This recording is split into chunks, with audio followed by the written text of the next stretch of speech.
Hi, Namaskar, good evening, good morning, good afternoon, one and all, depending on wherever you are. It's my privilege to welcome you all on behalf of the National Data Quality Forum, hosted at the ICMR National Institute of Medical Statistics, New Delhi, to the 14th in series of webinar being organized to discuss and disseminate information on measures being taken to ensure good quality data. My name is Sarita Nair. I am a scientist with the ICMR National Institute of Medical Statistics. I'll be moderating today's exciting webinar on operationalizing data quality framework with machine learning and NLP. In the last decade, there have been significant technological innovations in improving data quality with the application of artificial intelligence and machine learning. IIT Delhi, in collaboration with NDQF, has developed a national data quality tool using natural language processing and machine learning to measure the data quality. The domain agnostic tool takes a query dataset and its codebook to derive a composite score combining provenance, metadata coupling, anomalous features, and statistical properties, among others. Through this platform, we are happy to introduce and share the key features of this data quality tool and its use to assess the quality of data. We believe that the scientific community and all engaged in generating and using data will be benefited from this tool. As we start, a couple of housekeeping rules to ensure a smooth session. All participants shall be on mute except the speakers. We'll be taking chat-based questions. The chat box shall remain live throughout the session. Please feel free to type in your questions anytime during the session.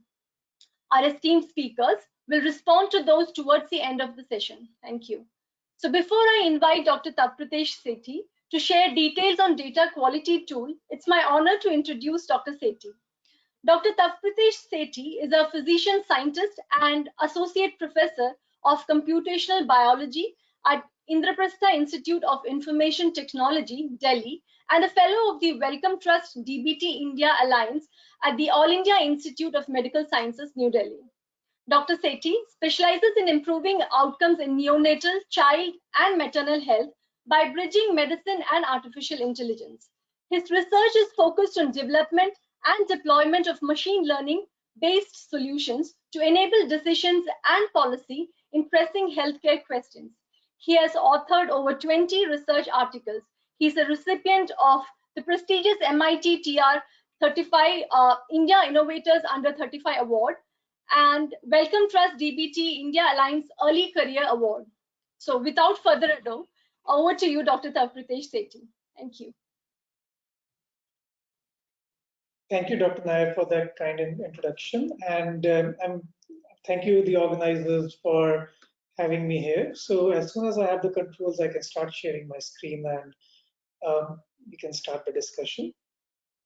Yes, let me start sharing a screen.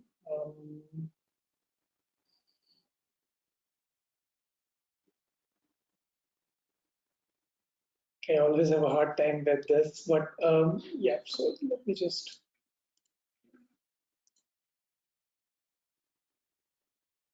There we go. Okay, so just a quick check. Yeah, I can see that my slides are on, and can you see my slides in the presentation mode now? Yes, we can. Please go ahead. Thank you so much. It's a pleasure to be speaking to this audience and to discuss this with esteemed panelists. And I'll be talking about operationalizing a data quality framework using machine learning and NLP. And this work essentially was supported by the Population Council and the NDQF in collaboration with ICMR and NIMS, and has been built by our team at IIIT Delhi, which includes my former colleague PK, as we call him, Ponurangam Kumaraguru, now at IIIT Hyderabad, Priya and Sejal, Priya Kaushik and Sejal Chugh, who were students who were working on this project and were helping us build this tool. So yeah, so let me just begin with what are the estimated costs of bad data bad data, right? So we have estimates from the United States, uh, which basically mention that we lose about 9.7 million per year average financial impact of poor data quality on any given organization. And the cost annually lost by businesses in the US due to poor data quality is about $3.1 trillion. And this cost, I mean, if you think about bad quality data, it trickles down from what we do everything in data science, including the time that we spend in mining data and finding data, hunting for good quality data, and then finding and correcting errors, confirmatory sources of data, and building trust, which actually points to the provenance aspects of data. Then there's a lot of time that's also wasted by data scientists in cleaning and organizing. And this is a very well-known number. Some estimates put it to about 80%. Here, it's a conservative estimate of 60%. And there's a lot of cost associated with performing very simple operations, such as statistical operations, doing basic analysis that help us understand data from an EDA, the exploratory data analysis standpoint. How are the data distributions? What are the data types associated with all of that? So we thought that working in the COVID scenario, we realized that how important data quality is in health and in general in a domain agnostic manner also. So we asked this question: can data science approaches themselves help us devise better metrics or a metric?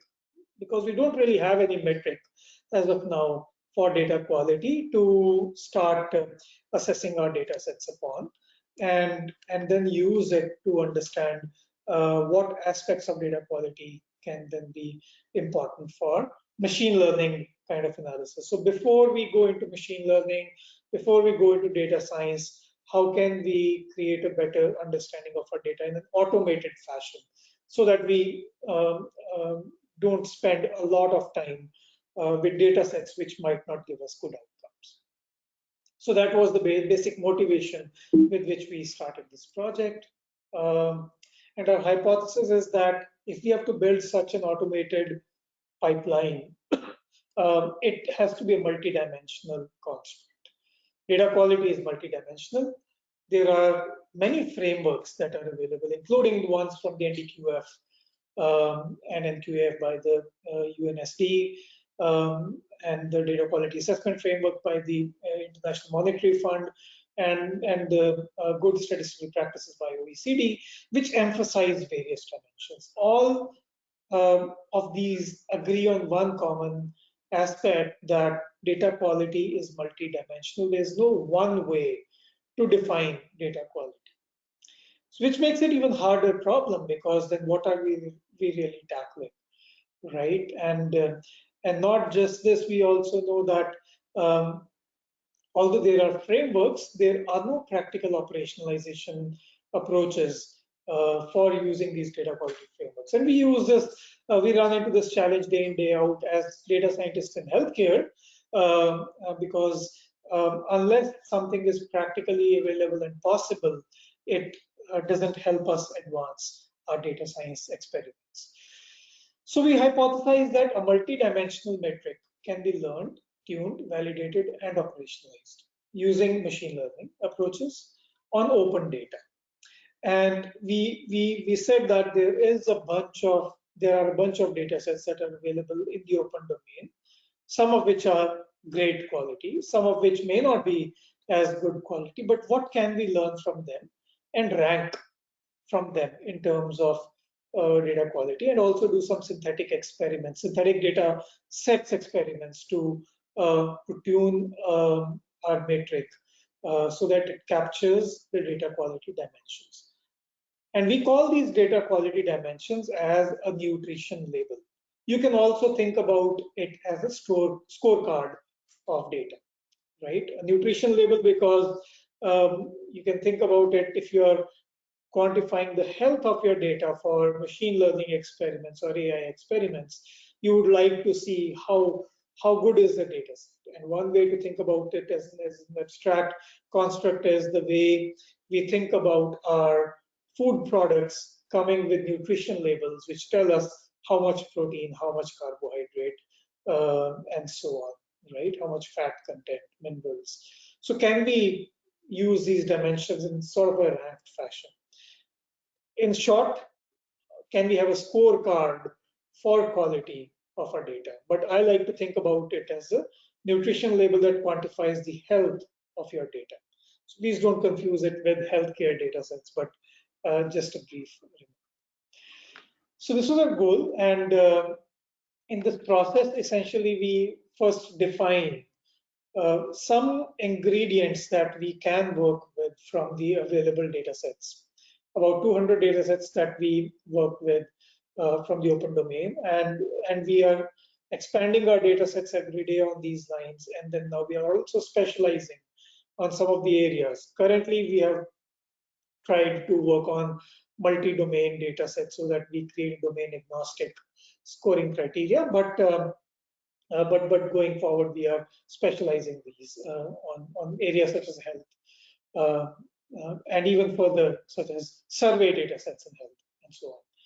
So learn against and again an ensemble of such kind of data sets and validate by using mutation experiments.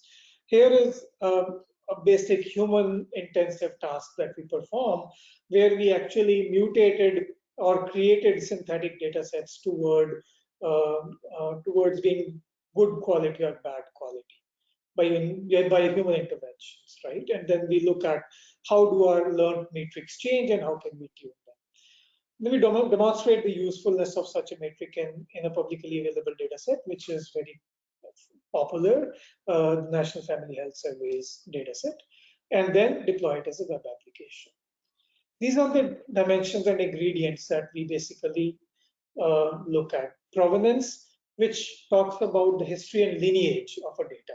Now, in some cases, it might be difficult, for example, to assess the provenance. So our current data quality tool, the platform, we are building a toggle where you can switch on or switch off any of these metrics as you would like, and we can recompute the weights of the remaining ingredients to give the health of data. That's currently work in progress. You already learned the weights, but we are creating the toggle buttons and so on. Other things such as uniformity, that if a data column or a field is supposed to be, let's say, numeric data field, for example, it should not have less than 5 or less than 10, right? Because then it no longer remains a numeric data field, which is very common in health data sets and I believe in other data sets as well. Some features such as percentage missing values, duplication, how is the coupling of the data, or in other words, how well described is the data set? And that is important because metadata is a very important component of data quality. So we like to assess all data sets from the standpoint of how well described are these. So we look at metadata coupling from an automated fashion by using natural language processing, and that's the NLP component of it. Then how correlated are different columns or fields in the data? This may be good or bad. Remember, when we are looking at a nutrition label, it is up to the user to choose what amongst these labels do they want to prioritize. Just as if I am gymming, I might want to optimize on proteins, but if I'm trying to gain weight, I might want to optimize on fats, right? For some data sets, we might expect correlations are good depending upon the use case, but for some correlations between columns may be bad, because then it may mean that there's a lot of redundancy in the data, right? So we just give a label, we don't, and we give some guiding principles, but we don't say what is good or what is bad. It is up to the use case and the user to choose some of these for these. But we do give a data quality score in the end. So basically, and then we look at other features such as skewness, categorical columns, proportion of categorical columns, data set characteristics. These were sourced from what was recommended in literature for assessment of data quality, and we thought these are easily available in most most of these data sets. So we work with, as I said, about 200 different data sets, including data sets from the DHS programs, different countries. We look at the open data sources, also healthdata.gov, and then we do. So basically, what one of the contributions from our work is that we've actually built a compendium of data sets from where we can train our models to build a data quality metric. By no means this is a gold standard data set, and that's the place where I believe there's a lot of possibility of further research and development, which is how do we define a gold standard data set and how do we define gold standard data sets for different areas going forward. And then we use the model ingredients, tune them by using machine learning to derive data quality scores and labels to give a comprehensive approach. That is overall process. One example here, for example, how do we do metadata coupling, is to look at the code books that come with each of these data sets, right? And we expect that these code books, the way they define the fields, they should be well defined, and basically the coupling can be assessed by using language models, which I'll come to later. How can we do that? Other features such as provenance, uniformity, dataset characteristics, etc. We mentioned. Yeah, just to mention again, we extracted these data sets, and these are available in an expanding Avena spreadsheet, which you can check what are the data sets that we are looking at. And we look at subsections of, for example, the DHS data sets in particular, also to categorize these subsections, not consider them as in just under one umbrella, because we know that subsections have different pieces of information. Some may be economic, some may be maternal and child health, some may be immunization, some may be other social factors, and so on. Then we do mutation experiments, and here is an example where we did a mutation experiment on a data set where, in a human intervention fashion, basically we improve the metadata for that data, or we add values or we delete values, for example, changing skewness of the data and so on, or we remove quantum variables. Right now, we have done that in discrete steps, but maybe we going forward we are planning to do this in combinations. So right now we have not done any combinations of these and seen how they influence data quality, but we believe there may be interactions, for example, between some of these terms where combinations may become important. But these data, synthetic data creation or mutation experiments is a key step, which allows us to then perform machine learning on quantifying the data quality metric. But then so this is how it basically looks like. We add missing cells, so we either improve the data or we degrade the data. Degrading the data looks like adding missing cell, duplicating rows, right? Adding more correlated columns to the data, adding skewness by removing categories, right, or making metadata worse. Positive noise, which is improving data set, looks like removing missing cells or removing duplicate rows and so on.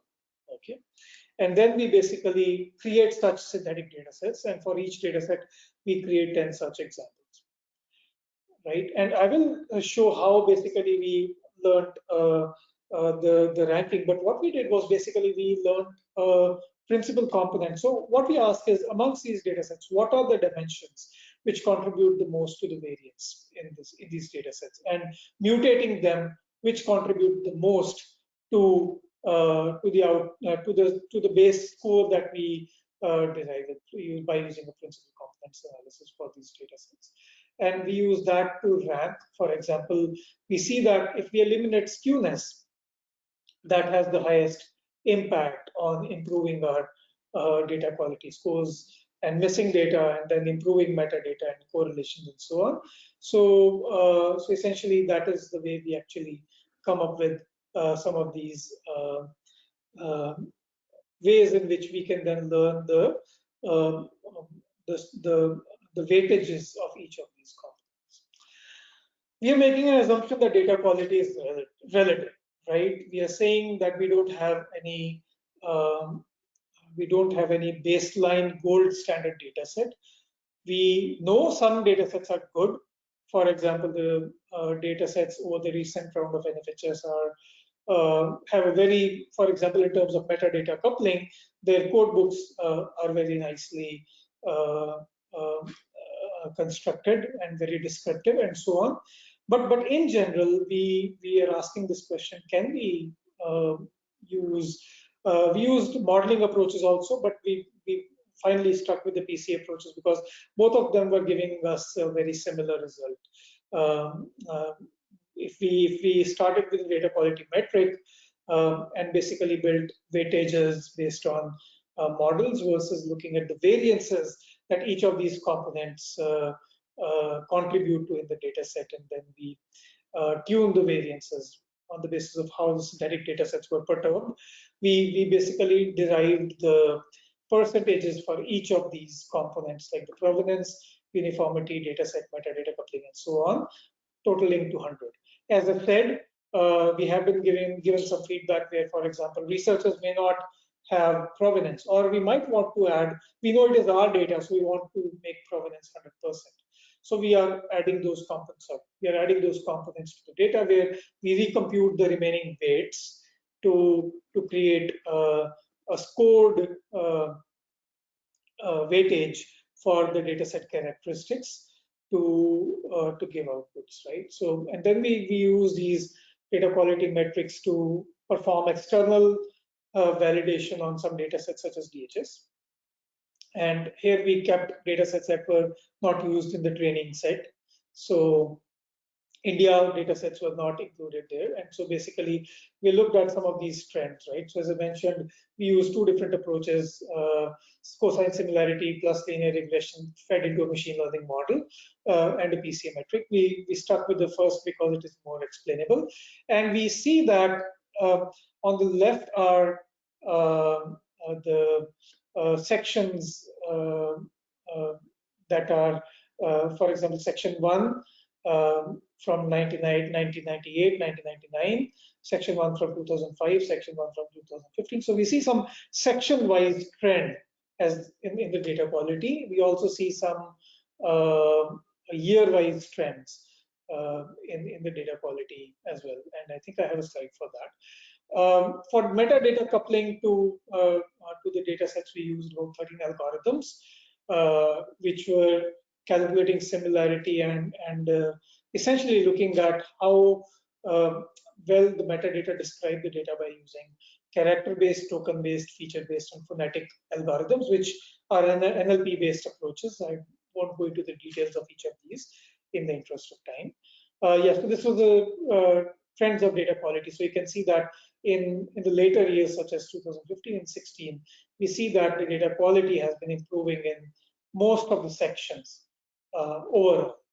And in the years 1998 to 2005, data quality among sections were more or less fluctuating. Now we have more rounds of NFHS which will be coming out and will be available soon. So we hope to test them. So, but the recent rounds have substantially, it seems that the data quality has actually improved by R metric. And R metric, as I said, by no means is the perfect gold standard metric. It has been learned from a compendium of data sets using some very standard machine learning and statistical approaches. So going forward, there is a lot of scope for improvement of these metrics and specialization if we start defining gold standard data sets through a coordinated nationwide, let's say,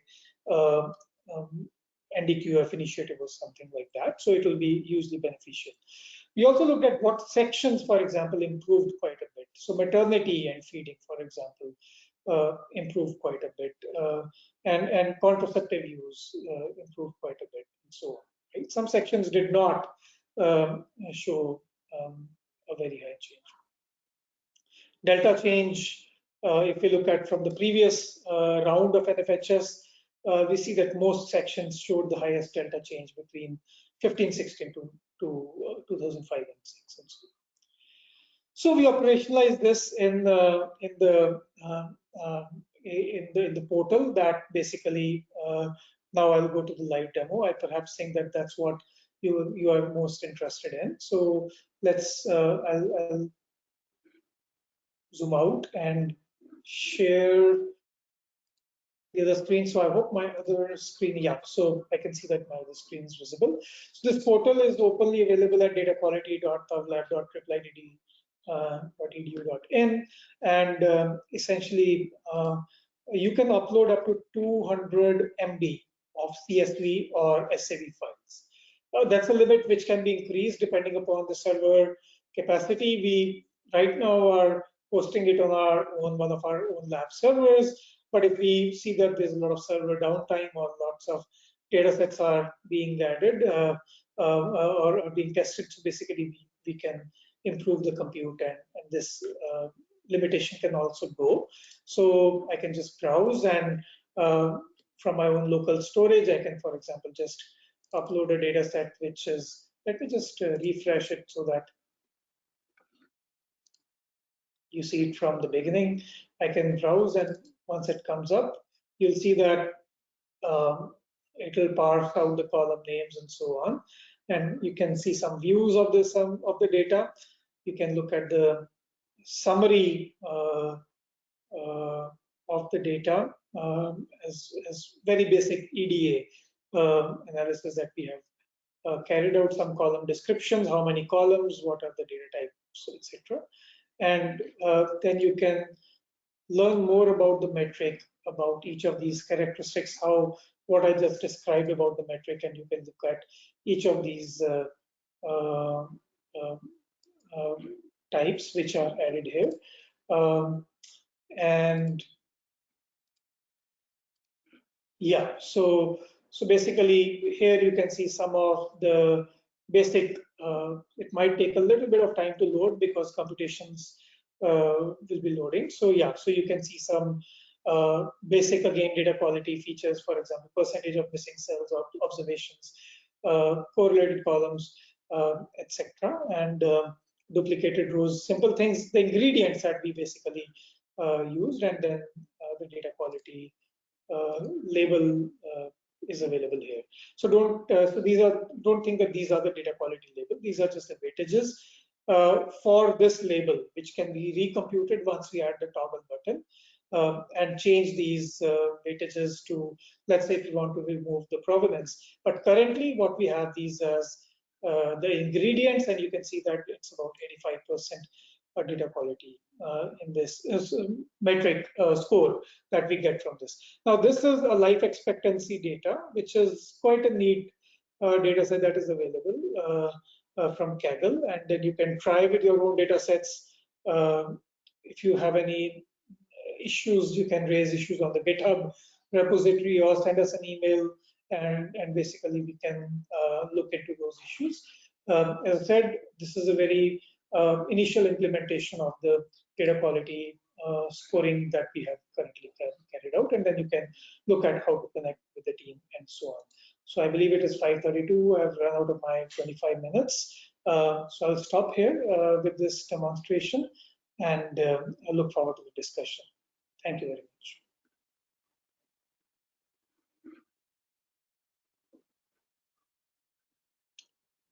Dr. Sairith, I think you are not audible.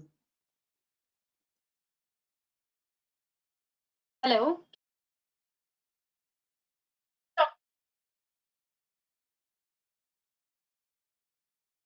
I'm sorry, there's some problem. Yeah.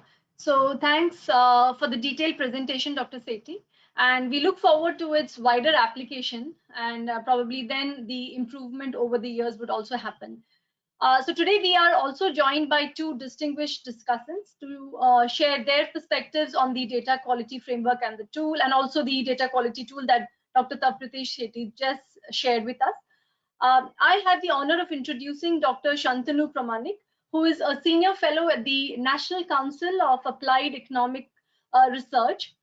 New Delhi, and the Deputy Director of the National Data Innovation Center at the NCAER.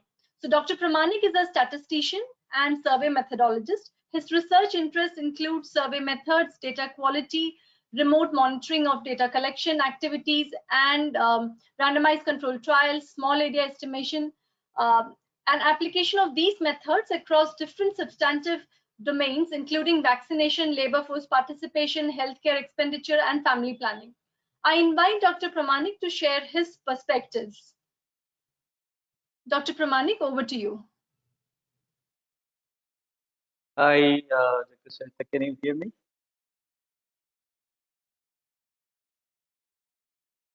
Please go ahead. Yeah.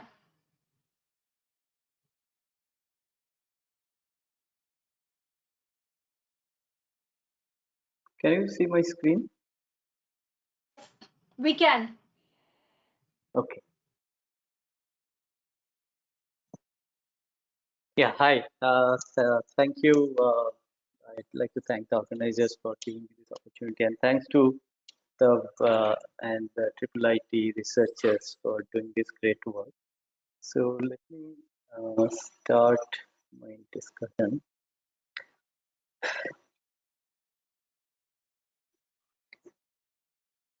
Okay.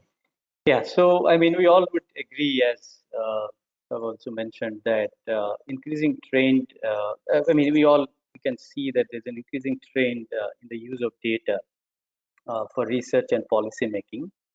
But I'd really like to commend IIIT researchers led by Tava and the initiatives taken by NDQF to prioritize the need for assessment of data quality before actually using them for research and policy making. So that, I think, given this context, I think this is very crucial, as more and more we are tending towards using data for research and policy making. So it's a very detailed presentation by Tav. So let me just try to summarize the key points here. So as you can see, this study provides an automated platform which takes an incoming data set and metadata to provide the data quality score. And it not only does that, it also provides a very detailed report as well. So, I mean, the one good thing that I immediately like about it, it's not only using the data itself, it's also using the metadata. So what is metadata? Metadata is essentially it's data about data. So any information that describes the data better, like the data dictionary or even the survey questionnaire, etc. So more and more we use these information also along with the data, so that we'll get a very comprehensive picture of data quality. So another related concept in this regard is the paradata, which which measures the survey process. So these type of information, as more and more we use them in assessing data quality, is better. Although I mean, this particular study does not use paradata, but this thought should bring that up.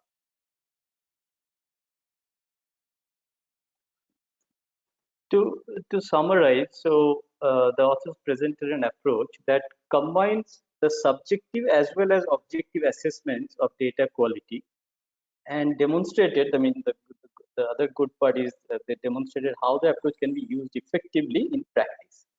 So in total, they have considered, I think, 9 data quality ingredients encompassing completeness, consistency, concordance, and conformity to the standard data formats. And they calculated the values of these 9 data quality ingredients for about, I think, 200 training data sets. So to create a matrix having 200 rows corresponding to each data set and 9 columns corresponding to each of these quality ingredients. So now it boils down to a matrix of 200 by 9 data set. Okay.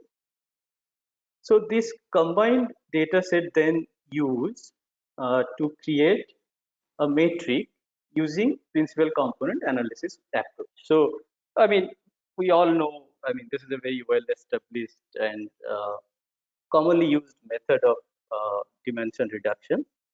So what it does, it what PCA does, it creates the weights corresponding to each of the 9 data quality ingredients that has been considered. So these are the 9 data quality ingredients that has been considered by the authors. I'm not going into the detail of each of them, but for example, the first one, as you can see, it's a sort of subjective in nature. Like suppose the data is coming from so and so institute or nodal agency, it's supposedly good quality data, something like that. So it's more of a subjective assessment, whereas others are more objective in nature, like you need to calculate some statistics. So one of the ingredients like metadata coupling that actually uses some machine learning method like natural language processing based on similarity algorithms, and they have used not only one similarity algorithm, they have used multiple similarity algorithms and combined them into a composite score to get a measure for this particular ingredient, metadata coupling. I think that probably is one of the most most intensive exercise, I'm sure. And yeah, so a couple of things that came to my notice, I thought I should bring it up. So in the context of skewness of data, I think it has been mentioned in the paper that data does not include objectivity would be data that does not include objectivity would be highly skewed. I mean, this is I'd like to differ to some extent on this particular point. I mean, there are certain variables which are meant to be skewed, like income and many other variables like that. So that doesn't necessarily mean poor quality data. And also for in the context of correlation, I mean, mentioned that it can be optional. It actually depends on, because there are always different type of variables in a data set which are meant to be correlated. So it's not necessarily bad. It not necessarily represent poor quality data. So those are the things I think user needs to keep in mind when they are using this particular method. So one major concern I have, I know this is going into a bit more technicalities, but as a discussion, I think it's my role to sort of point it out since I have noticed it. So the factor loadings that one gets from PCA, so it can be both positive and negative, and because of these negative loadings, it was the authors found it difficult to calculate the percentage contribution. So they have added 1 to each of these factor loadings, which essentially violates the basic principle behind the statistical theory behind PCA. I mean, which essentially requires a constant optimization. What is PCA? PCA essentially, you have this 200 by 9 matrix, right? You are reducing it to 1 by 9 sort of data. So, but you are doing it in such a way that the variation present in the original data, you can maximize that. That's how the weights are calculated. And one can easily use weights as high as possible. That would always maximize variance. So that's why you need a constraint. The constraint is sum of square of the weights should be 1. So this is the constraint optimization that is behind this PCA. And when you add 1 to the factor loadings you are essentially violating that constraint, right? That sum of square of the weights would add up to 1. So that's something I found. I mean, it's actually when you are calculating percentage contribution, you just need to use the sum of square of the factor loadings as opposed to by adding 1, etc. I think that that's something the authors can look into and then see if results change because of that. Okay, so then once you get the metric, so so basically by metric I mean the percentage contribution for each of these quality ingredients. Once you get that particular metric is applied to the other data sets that you are using, that for which you want to know the data quality. So they've tested it on 3 rounds of NFHS data. And this is the data quality score that Tav has presented very nicely. But another thing, I mean, I know it's very tempting to come up with a sort of one composite score for each round and each section. So basically, they have considered 3 rounds, and each round has 17 sections to total 51 data sets. So one data quality score for each round and each year's data. But it would have been interesting to see how the different quality ingredients, each of those 9 ingredients, actually vary over time. So that would have been more interesting to see, because data quality score doesn't tell you exactly where the problem is or where the improvement has happened. So that would have been nice to see the time trend in each of those 9 quality ingredients.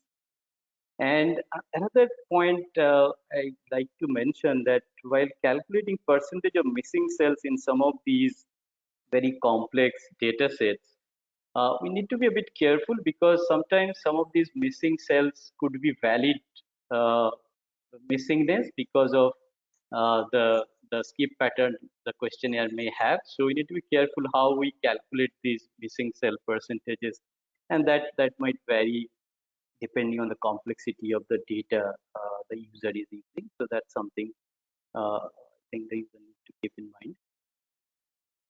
Yeah, I think so. Just few other things I'd like to add before I end. So this is my last slide.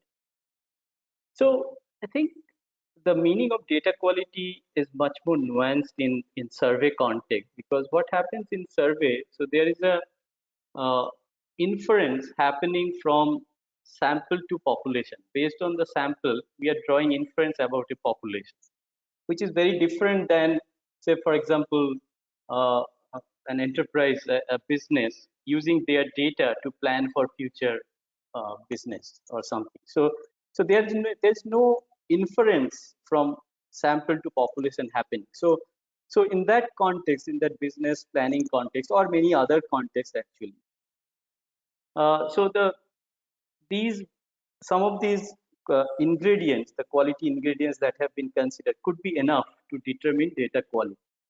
But that may not always be the case for survey data, because there we are drawing inference from sample to population. So there are many other sources of error that we need to keep in mind, because we need to think of the quality of the survey estimates, because that's what we are using to estimate the true population characteristics. Say, for example, there could be coverage error, right? Say for example, the currently one data set I'm using is the Facebook COVID trend and impact survey.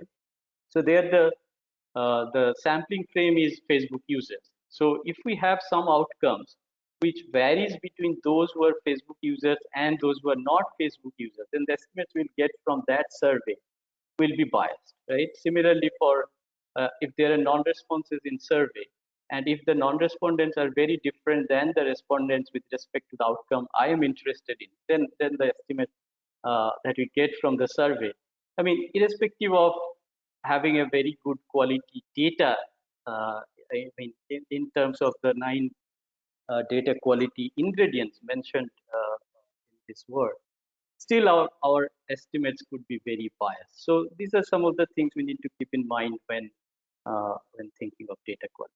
So I'll stop here. Yeah, thank you, Dr. Pramanik. That those insights were really helpful, and I'm sure Dr. Tav Pratesh Sethi would want to respond to it. But first, we go to our second discussant, and then maybe come back. That may be better. So maybe if there are points which are more common, we can address that together.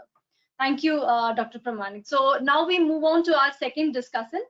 It's indeed a pleasure to introduce Dr. Lakshmikant Dwivedi. Yes, who is professor in the Department of Survey Research and Data Analytics at the International Institute for Population Sciences, Mumbai. Professor Dwivedi has more than 15 years of teaching and research experience in the field of survey research methods, applied statistics, demographic models. His main research areas are large-scale survey research methods, evaluation of data quality of large-scale surveys, small area estimation, applied econometric statistics, applied multivariate analysis, impact evaluation in the field of demography and health. I invite Dr. Dwivedi to express his views on the tools presented. Thank you, Dr. Dwivedi. Over to you. Okay, thank you, ma'am, and good evening, all of you. I wanted to share the slide. Roshni, kindly help him.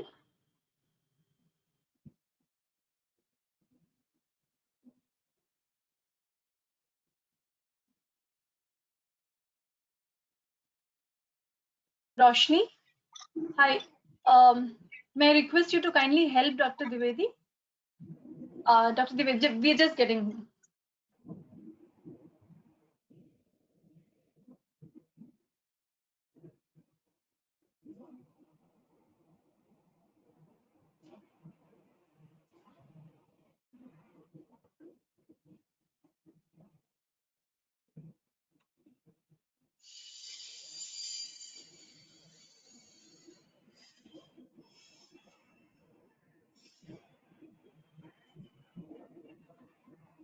Roshni, can you hear me? Aha. 1 second.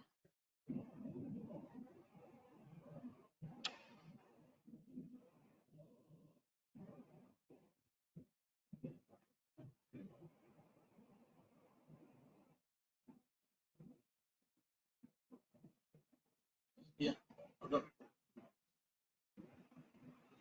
So I'll just connect with Alpha, try to connect. Sorry, we're just trying to get in. We're not able to connect. Please give us a few minutes. Okay, no problem.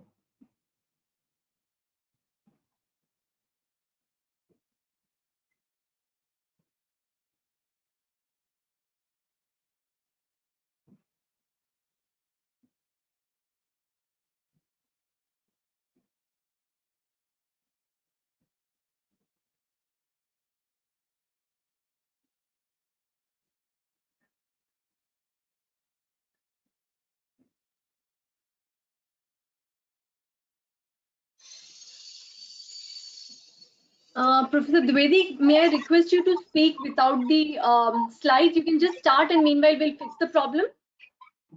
Okay, ma'am, no problem. It's okay. Thank you so much. Yeah. And good evening, all of you. Now, first of all, I am thankful to the Population Council and particularly Dr. Soumya Ramesh for giving me opportunity to become a discussant on this one of the important webinar on data quality. Although I don't have expertise on AI and machine learning, but I will present as a survey research methods, as a survey research angle. I will try to look at this one, what as a demographer visualize this presentation. So as discussed by Dr. Sethi, the important components of data quality framework, he has highlighted maybe 8 or 3 important dimensions, that is data set characteristics, uniformity, metadata, and percentage of missing cells and duplicate rows, skewness of data. So these are one of the important dimension. In that dimension, he has evaluated the framework. He has evaluated the data quality framework. The approach is actually much appreciated. There is no problem. It is a first and unique way to analyze the data for the Indian data set as such, as per my limited knowledge. And it will help to some extent. It will help the data quality of demographic data. So now, if you look at the first 3 dimensions, what he has highlighted, that I know this is a provenance, data set characteristics, and uniformity, where the NFHS performs 100%. So I mean to say, these 3 important characteristics, when there is no variability, where the PCA works on the variability, these 3 characteristics are not important as such for the NFHS data set, but it may be a very good for the another for other type of data set. So maybe some of the dimension maybe need to be removed from the model, and some of the new dimension may be included, and one can check to what extent our model works. Maybe he has analyzed that one in the later part, but that was the one point I wanted to highlight. And so Professor once Dwivedi, can I please request you to put that on slide share mode? so what It's I not will on the do, read mode now. so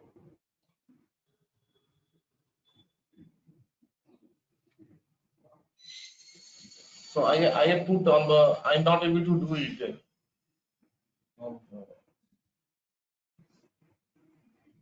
Please go ahead. Actually, show screen, I have clicked on the show screen. I'm not getting that permission from the organizer to share the screen as such. Okay, okay, no problem. Please go ahead. Please go ahead. Sorry. Yeah. Okay. Okay. So now if you look at the once, say, once data collection of the large scale survey will start, so generally you are monitoring the data quality, and you are monitoring the data quality through different types of generating the indicator that is known as the field check table, and maybe that tables have been generated through the advanced technology of the computer, or you say this machine learning, to that you are generating the field check table. Now, by looking at the field check table, you are saying that for a particular investigator had made some error in, for example, take the variable age and death of the child. So if there are so many missings are there for a particular investigator, then you are highlighting and you are reaching to that investigator and saying that there is a problem in your data set. What is your problem? You look at, then you will examine that one. So maybe after some time the improvement is there, but the question is that we don't know that is the improvement, that is the real improvement, or it is improvement of he or she is trying to manipulate the data. So both way it will work it, and so there is a need to review. If you are looking that indicator percentage of missing cases, they need to be critically reviewed to what extent whether it will work in one direction or it will work in both way. And again, I hope as Dr. Santanu has made the comments, maybe you are taking the missing cases in an appropriate way, not the whatever the total number of cells are there, and out of total number of cells, how many missings are there, that is not there, because that there are some of the variables are particular for one variable, for one characteristics, some of the variables are for different types of characteristics, and I hope that it has been taken care. So I mean to say there are many ingredients, what are the important components have been taken care of. This it will work in a very different way. First three does not work in large scale data as such for the NFHS, and other will work, but you have to look at the critically to what extent it will work for this one. Now before that, I think it is not the complete if you don't go further before the data collection. What are the procedures are there during data collection, and after data collection what will be happen? So I wanted to highlight the another part is the sampling frame. So one need to be evaluate what type of sampling frame has been used for different types of survey. If you look at the, for example, NFHS, we have used the sampling frame for the census, and generally census is the one of the important source for the Indian large scale survey. So that is maybe if you are planning to conduct the survey now, it is around 10 to 11 years old. So to using that type of old frame, to what extent you are getting your desired outcome, that need to be evaluated. I think if you are taking different type of survey in FHS 1, 2, 3, to one component might be that to what extent, what is the accuracy of your frame, that census data also need to be evaluated, and then you can put in your model. You look at the accuracy of census data in that particular year, and then it will help our certain outcome. So if we, for example, village level, even look at the just number of household, because for all the large scale survey you are using the PPS, and size is the one of the number of size is as a one number of household. So if you look at the number of household, there is drastic change has been occurred over the time period, and to project at the village level is really a very tedious, or you can say it is very tough, ticklish task. You cannot project the village level projection by using any small area estimation. It will not work for Indian case. Look at the example of Uttar Pradesh, where there is around 1 lakh villages are there, and then to what extent this projection will work. So I mean to say that frame evaluation should also be one of the important component. Now we have recently heard that maybe ISRO, they have developed some of the app, which is the application of machine learning and AI, where they are measuring their latitude and longitude. Along with latitude and longitude, there are certain characteristics of population is also measuring.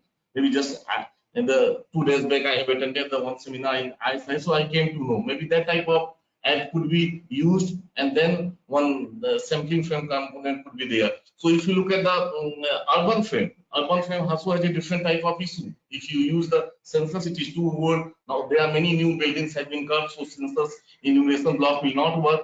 Now if you are using the updated block from the NSSO, it has its own issue. Maybe they are creating the IB units. Within IB units, there are 25 to 30 blocks are there, and each block size is around 120 to 180 households. But look at how they are classifying this block. These are based on the perception of the investigator. That particular block may be affluent, maybe the slum, maybe the residential area or industrial area. So I mean to say, the classification of block is also based on the investigator perception, maybe one or two investigator perception, where this AI and mapping machine may help, not AI and this machine learning may help to create the good urban frame. And then maybe some type of, for India, you need one master sample frame. So that everyone should use that master sample frame for different type of survey, whether it is NFHS, whether it is NSSO, or it is CNSM, or it is any type of different type of survey are there. They need to develop the one master sample frame, and in that frame, so that everyone could evaluate that frame to what extent these frames are there. Another important one is the sample design. You cannot leave this sample design, and the best one is the NSSO. If you look at from the beginning, they are from the 1950s, 62 till date. If you review their design part, so there are many different changes are there. Over the time period, from they are dividing, they are creating the 159 region from each region. Then there is a classification overall. Now recent approach is there for each district. They are classifying rural and urban area, and then in rural area there is no further stratification, but stratification is there at the village level. So which does not happen in the NFHS. So what would be the actually gain for this one, and using the different type of design, to what extent you are getting the reliable estimate, that will be also done. As far as also Dr. Sethi has done it, mutation testing. So through mutation testing, if I alter my sample design, maybe whatever my size is there, if I alter and approach a different type of design, what maximum gain or loss in terms of standard error will get it, and that will be also one of the important component for evaluating the data.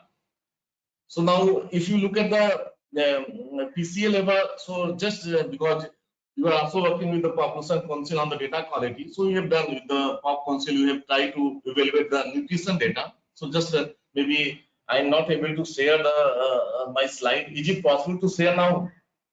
So just I wanted to show one result that you have taken the whatever the indicators have been taken. I don't know that indicators are to what extent as an implementer. For example, if I am going to implement another round of survey, what changes I should do? That is not very much clear from this AI analysis. That is, although maybe from my limited knowledge, it's very critical that it's very good framework, but still I could not understand whether should I continue that type of this, or what changes are there. Maybe I appreciate the section-wise analysis, that is much meaningful, but still I need in this section what type of changes you need, what you feel. The sequencing of questionnaire is a very different way, so I can change the sequencing and it may result in a different way. For example, one of the collaborators, they have done it and they found that sequencing of family planning question makes a big difference. That's why maybe next round you are thinking that how to best you can make the order of the family planning or other type of section. So that section-wise analysis is there, is very much meaningful, but still there is no concrete guidelines where what one should do it. So now we have taken the nutrition data, and for this nutrition data, we have taken it's well documented in the literature, 4 components: completeness of anthropometric measurement, digit preference for height, and biologically not possible value, and what is the standard deviation of weight for height, inappropriate height measurement. If you look at these 4 dimensions and you have using the PC analysis and the individual level data, you have ranked that on all the states of the NFHS4. So you found that maybe Delhi, Andhra Pradesh, Telangana, they are not that much good performing as compared to Manipur, Punjab, Rajasthan, West Bengal. So they need to look at that analysis also. Maybe what important point I wanted to highlight, that if you look at this analysis at the timing of the survey, when survey has been started, so we found that initially the data quality is not so good, and later on data quality becomes good. So I mean to say, in the beginning there are a lot of errors are there. If you look at the missing cases, and in the Professor Dwivedi, may I request you to wind up, because we are now, almost yes, 3 yes. minutes over. Okay. Yeah. So there are many types of Thank the, okay, thank you, ma'am. So now there are many issues are there that need to be discussed. So I mean to say, and then NFHS not will be the best one. So you have to look at the NSSO, IBBA, other type of survey and do it, and then do the analysis. So maybe your framework could be developed in a more effective way, and that mutation testing is required, but required to include all different type of before and after survey. So I'm okay. Thank you, ma'am. I think I am finished from my side. Thank you so much. We had to hurry up. Sorry. So maybe we should take it up in a different webinar. Sorry about it. May I request, thank you so much for your insights, valuable insights. So I request Dr. Tav to respond to Dr. Dwivedi and Dr. Pramanik before we take at least a couple of questions from our audience. Thank you. So thank you so much. I would like to first thank both Dr. Shantanu and Dr. LKD for very valuable comments. I think many of these suggestions I think are very pertinent. I mean, so just as one mention that I would like to make, that what we were looking at was coming from our standpoint of how do we create metrics for machine learning, I mean, data sets that go into machine learning models. We did not necessarily have it specialized for survey data sets. But for example, a lot of questions around skip patterns have come up multiple times. So we do understand that there's a need for specialization of some of these for example, survey characteristics. Both Shantanu and Dr. LKD mentioned about the specific features, the sampling frames, etc. So I think, yeah, we do, our tool right now is more generic. And in terms of assessing data quality from think about all the factors that are going into these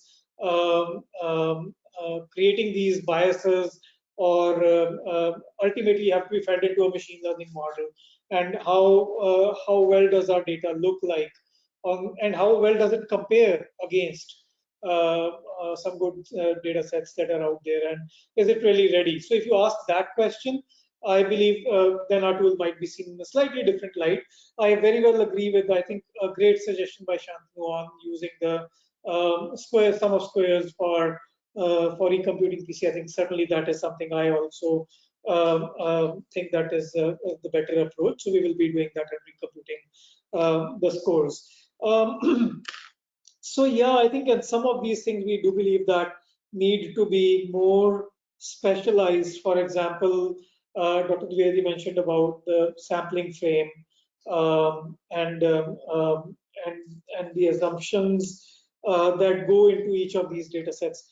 I mean, as a generic data quality assessment tool, I would love to discuss with you offline on how do we build in those into a generic tool. But for surveys, I would like to discuss how can we specialize these to, or how can we encode some of these in maybe protocols, or maybe as you said, I mean, some subjective plus objective evaluations that can be scored. I think a lot of this can be discussed in that line. So I would like to just end by saying that think of this as a generic data quality assessment tool right now, which can be specialized towards different areas. So some of these advice we definitely would implement. And as a specialized tool, I think we can think about this as giving us relative data quality. If we are looking at two NFHS data sets, how well they compare, because I don't think that data quality is absolute. I don't think there's a perfect metric for data quality. I think that's impossible. So I think, but yeah, so a lot of what you have suggested is really very important directions, which can be specialized towards and implemented. So thank you, Dr. Thank you, Dr. Tao. Now, we have a lot many questions here. So because of positive time, we'll be taking only few, or maybe two of them. But then, however, kindly be informed that all the audience, whatever the questions are there, we are noting them down, and the questions along with the responses will be posted on the website. And today's webinar is also recorded and will be posted on the NDQF website. So the question goes, is there anything, any specific algorithm to do metadata coupling? That is by Madhavi Devraj. And then another question by Manish is about, can completeness of data in survey be a parameter in deciding overall data quality? One more question. Data quality problem can also be solved using blockchain technology along with your framework. Your model can use it in maintaining data integrity, metadata matching, statistics, and other things mentioned in the model. So this is what Gaurav has to, has asked. So Dr. Taub, if you can respond, I think, yeah, it's been quite some time. Thank you. The question was on metadata coupling. We use 19 different similarity scores. You can think about each of these similarity scores as distance between text, two different pieces of text, right? And we initially started with something called deep learning based embedding models, but our data sets, I mean, when we looked at the decode book says these are really small. So we narrowed down upon about 19 different scoring algorithms which capture how, because we don't want to miss out on some of the things, right? So we don't want to miss out on character level or a token level or maybe phonetic level, but we are missing out on some of the things like if a code book is using a different meaning or a different synonym, right? We are not able to capture it. The point is that then basically we can those are places where we can improve, but currently we are using these different similarity scoring approaches, and then we are basically combining them together, that these two pieces match on how many of these 19. Do they match on 1? Do they match on 10, 15? How many do they actually match on? Essentially capturing how well is your data described. If a variable that is a variable name, if it is well described, obviously we expect these to be similar and coupled, right? So if there's no overlap and none of the algorithms capture it, then basically we mean that it is not a strongly coupled metadata. Second question, I'm forgetting. Third question was on blockchain. Second question, what was it? So the second question was on, can completeness of data in survey be a parameter in deciding overall data quality? I think yes. As Shantanu also mentioned, that there are some characteristics that our survey data sets have, like skip patterns, right? And so you want to look at those as well in terms of, and we did actually, not in this paper, but as an extension in our discussions, we have been considering how do we incorporate those. But right now, I would lean towards saying yes. If there's a lot of missingness in the data, I would not feed it into a machine learning algorithm unless the rules are clearly specified, which again brings us to the point, how do we codify those rules, which can then define data quality. And in addition to the metadata coupling, can we have some codified rules which we can then run and then basically and then perform our algorithm. So short answer, yes, we believe that completeness is an important thing. Blockchain currently we do not employ because we are assuming that the data have been entered with some level of fidelity. We are not looking at we're not testing that level of fidelity right now. We are just doing a post hoc data quality analysis before we go into, but blockchain allows us to do on ground, let's say, data, perhaps better data entry and validation, authentication, and so on, which is beyond the scope of our current tool, but can be pipelined into such an approach. Thank you so much. I think there are more questions, but because of time limit, maybe we need to now stop or conclude our lovely session. You know, it's been quite stimulating, and then we've been receiving good feedback on this. So thank you. Before I we conclude, I take this opportunity to thank Dr. Pritesh Sethi, Dr. Shantanu Pramanik, and Professor Dwivedi for taking the time out to, in fact, have this wonderful webinar. And also, the team at ICMR NIMS and Population Council India, particularly Dr. Rajiv, Dr. Soumya, Dr. Roshni, who are the co-hosts for the day. And lastly, of course, the participants who are quite engaged and have been there with us till now for enriching this webinar. Thank you all. Thank you so much for having me. Thank you. Bye. Bye.